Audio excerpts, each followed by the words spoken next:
All right, guys, today I want to show you the Orbit Traveling Sprinkler, model number 58322.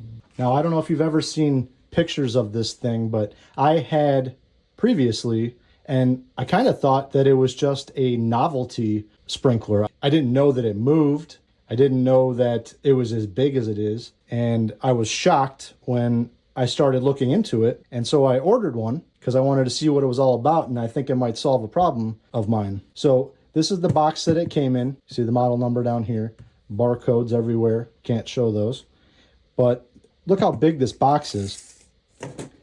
It's 24 inches long. It's 11.5 inches deep and 9.5 inches tall. So that's a pretty big box. It weighs about 16 pounds. And this is how it was shipped. It was not shipped in another box. It was shipped in its original packaging. And I got this from Amazon. And this showed up yesterday, so I've not used it. Obviously, it's sealed. So we're gonna open up the box and see what's inside. Now, when I picked it up off of my porch last night, I heard some parts rattling around inside, so I'm a little nervous. The box is not damaged in any way, so I'm hopeful that it's just a bag of parts that need to be assembled and they're bouncing off the metal housing of the tractor.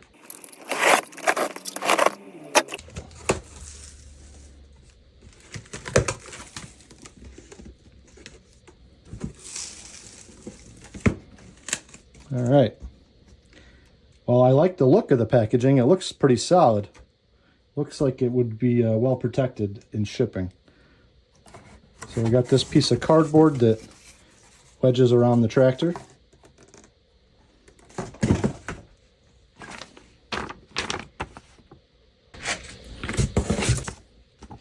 Here's the instruction booklet. Gives you all the details. So it says that you can adjust this from a 15-foot circle all the way up to a 55-foot circle. And I don't know until I set it up, are there only specific distances or is there an infinite adjustment between the 15 feet and 55 feet? We'll find out. So here's the unit, and that thing's a monster. That's cast iron. That is heavy, and it's got these wheels here with nice long spikes. Spikes are about 3/4 of an inch long, so those will dig into the ground nicely and help propel it.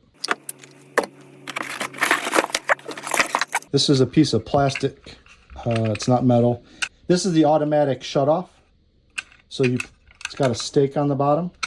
You stick that in the ground, and then I'll show you in a minute how that works. These are the sprayer arms, nice and light. I don't know if that's aluminum or what. Okay, this is the part that the arms go into. And that's it. I like to put everything back the way it came, just in case I have a problem and I do need to return it. I remember how the packaging was. All right, so this is what it looks like out of the box. It's got this nice steer wheel in the front, which is also plastic. And this, you can see, will ride over your garden hose. So you set up your garden hose in whatever pattern you want the tractor to run. And then this will guide it over that garden hose. And then it has these big plastic wheels that dig into the ground and propel it. I assume that inside here is some sort of mechanism where the water pressure creates what is needed to push the wheels along. It moves pretty nice. So right here is our speed selector. In the middle, it's neutral, and that would be, I guess, so that it just sprays and doesn't move. And then it has a low speed setting and a high speed setting. Now on the bottom here, let's see if I can get this in here. So on the bottom, we have this right here. This is going to be your automatic shutoff. So when it runs over that ramp, this ramp, this plastic ramp that you've stuck in the ground, and this is your garden hose goes through this.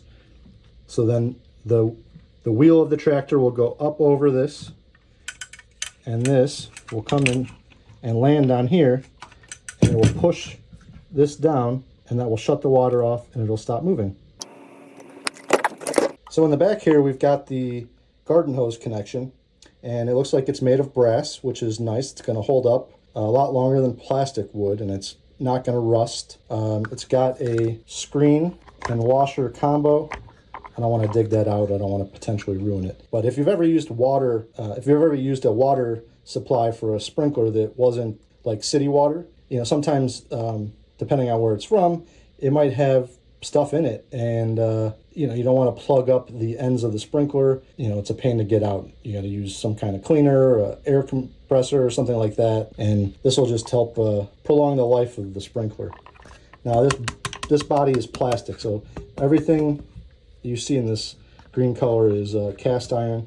This is plastic. The wheels are plastic. Not shocking, but the weight of this thing is what's really going to help it drive across your yard. So the directions say the first step for assembly is to screw this T into the top. It's got a hose washer, or it's got a washer here, which is going to create a seal against this piece. We'll thread that in. So now we're going to install the arms into here. I'm going to slide this in and then tighten it down. And then we want the other side to be in the opposite direction. So I've got this side pointed towards me, and I've got this side pointed away from me. So just want to go over the manual real fast. There's a lot of useful information in here. So step 1 shows you how to assemble the sprinkler. Step 2 shows you how to position the arms. This is very important. You'll see that I did not have it correct. I had it moving backwards. This is the correct position. I also mentioned that later. In these two positions, facing the same direction or facing down, the sprinkler will not move. If the arms aren't moving, it's not turning the gears inside to turn the wheels. This table here shows you the different arm positions and the approximate diameter of the spray pattern, and then per those diameters, how many inches of water are applied in that range based on the speed you select, high or low. So that's, you know, nice to know if you're trying to aim for a certain application amount of water. Down here, this is a chart based on 5/8 of an inch hose. That's what I've got. I only have 100 feet. This is using 200 feet. And then at 40 psi water pressure. So based on those standards, the high gear range is going to move about 37 feet per hour, and the low range will be 21 feet per hour. Now my two demos, I only used the high gear because I wanted it to be a little bit quicker. But when I do this on my own, I'm going to try low gear because I want a good soak on the backyard. And then again, it shows you your approximate water application and the square footage. And then there's just more information about setting it up, setting up the hose. You know, do not create sharp turns. Here's an example of how you could set it up around the house. You want to make sure that you have a 3-foot loop at the end of the hose to prevent pinching when it's dragging this hose around behind it. It tells you how to position the shut-off ramp you'll see later. Ensuring a minimum of 5 feet of straight hose on either end. I did not do that, and the sprinkler tipped over. This tells you how to hook up the sprinkler and then setting the speeds and so on. So the rest is self-explanatory, but this is handy to have. If you're curious about the overall dimensions, from the outside of that wheel to the outside of this wheel is about 9.5 inches. The width of the body itself is, I don't know, roughly 6.5 to 7 inches. And then from the front wheel to the back of the back wheel with the spikes is about 22 inches. So it is not tiny. So it looks like all the parts are in the box and nothing was damaged. It was just these arms that were rattling around, bouncing off the cast iron. Would have liked to have seen maybe those tucked better in the box, but nothing was damaged, so I'm happy. One of the reasons I got this is because my backyard is long and narrow. It's about 90 feet from my house to the back fence, and for the most part, the yard is roughly 30 feet wide until you get past my garage, and then it's about 50 feet. To set up sprinklers back there, I have to reposition them several times, and to be honest with you, I'm lazy and I only set it up the one time, so usually the part closest to my house gets the most water and the backyard, far backyard, doesn't get hardly anything. So I'm hoping that I can set this up and turn it on and let it go. And if I just do that once a week after I cut the grass, then you know, I don't have to worry about it. All right, so here we are in my yard, and rule of thumb when setting up a sprinkler and adjusting it is you're gonna get wet. So I've got this pointed at the shortest distance it's going to throw, and what I'm going to do is I'm going to aim it. I'm going to keep trying to adjust it until the spray hits my garage, because I want it to run down the middle of my yard. Now I suggest a shutoff, which I've got right here, so I can turn the water on and turn the water off, and I hopefully won't get soaked. All right, so I'm going to point both in the same direction for right now, and I'm going to turn, I have it on neutral, and I'm going to turn on the water.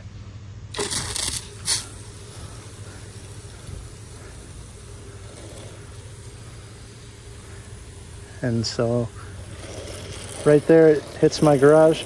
I don't even need to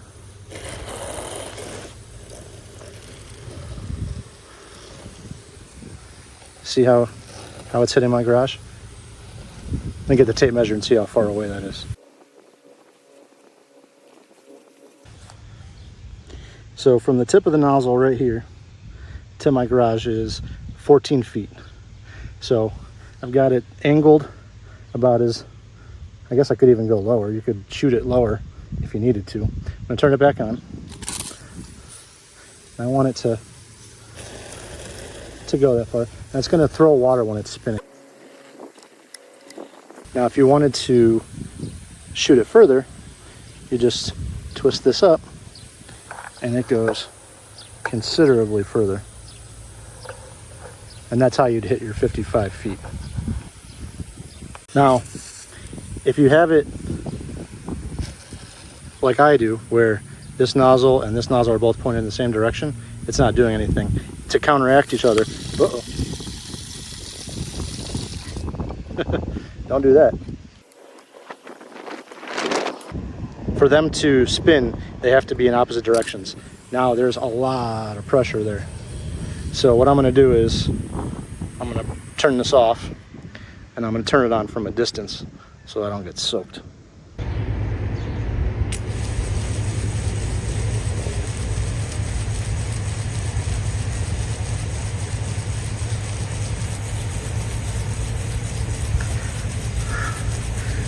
So that's what it looks like on. It's not crawling, it's in neutral. And obviously I need to aim it a little higher because it's not reaching my garage at all.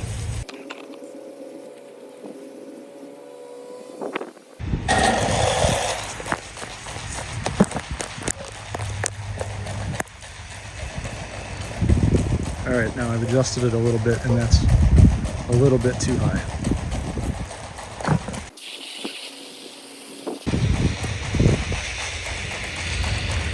Now that's doing a nice job. Now I turned it on high speed, but it's not moving. So I'm gonna go investigate why.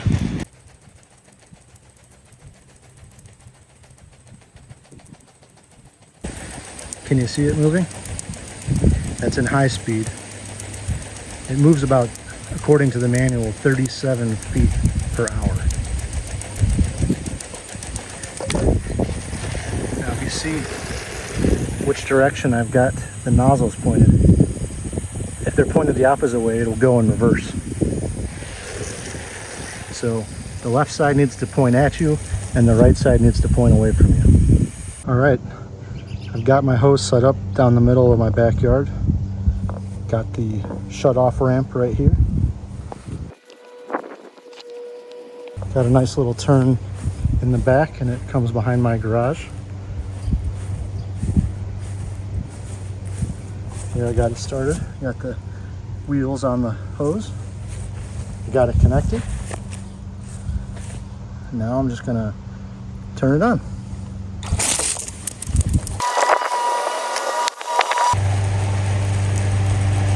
You can see it crawling. It's doing a nice job. It's watering this whole back area.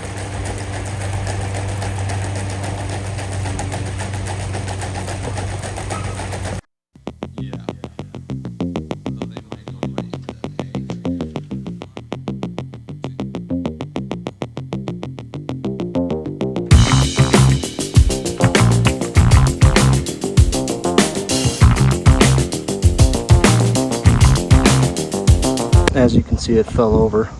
It's because I had the hose on a turn and it should be on a straight shot. That's the problem. So I'm going to set this up again and show you how the shutoff works. Just for demonstration purposes, I have it set up here where the tractor is on a straight section of hose and the ramp is in the middle of that straight section. And I tried to capture the angle from the ground, trying to see the automatic shutoff in action, but I couldn't get my camera close enough and it was getting soaked. So it was a little blurry and the grass was in the way, but you get the idea of what it's supposed to do. I just wanted to have a cool action shot, but it didn't pan out for me so well. Overall, I'm really happy with the sprinkler. The first run was a great success. It was able to water all of my backyard. I only missed one small triangle near the house and at the corner of the house where the driveway meets the house, because it's just not in a good location for any sprinkler, honestly. But because of how I was trying to do a time lapse, the sprinkler couldn't hit that triangle. But in the future, when I do this on my own and I'm not recording it, I'll set up the hose better so that everything gets hit. My second time lapse here is just some S-turns. I wanted to see how well the tractor tracks the hose with all these extra curves. And I measured it out just by counting my steps, 1 foot in front of the other. It's about 80 feet from where the tractor is starting to the shutoff ramp. So we'll see how well that works out. So now, after using it for a couple days and getting to hold it in my hands and see how heavy it is and how durable it is, and see how well it sprays, I am definitely happy with this purchase. I thought this was a novelty item. I didn't think that, I just thought it was a funny looking sprinkler that you'd put in your yard and it would just spin in circles and water a circle, and that was it. But it's actually very useful. It's great for odd shaped yards, and it's exactly what I wanted, because I'm a set it and forget it person. I can set up the garden hose, put the tractor at the end, turn on the water, and go back inside. Of course, in-ground sprinklers would be even better solution, but I'm not about to spend the money on that. So if you are interested in buying one of these sprinklers, I have a link down in the description. And if you like the video, please don't forget to hit the thumbs up. And if you want to see more content like this, also hit the subscribe button. I hope this helped you make a decision. Thanks for watching.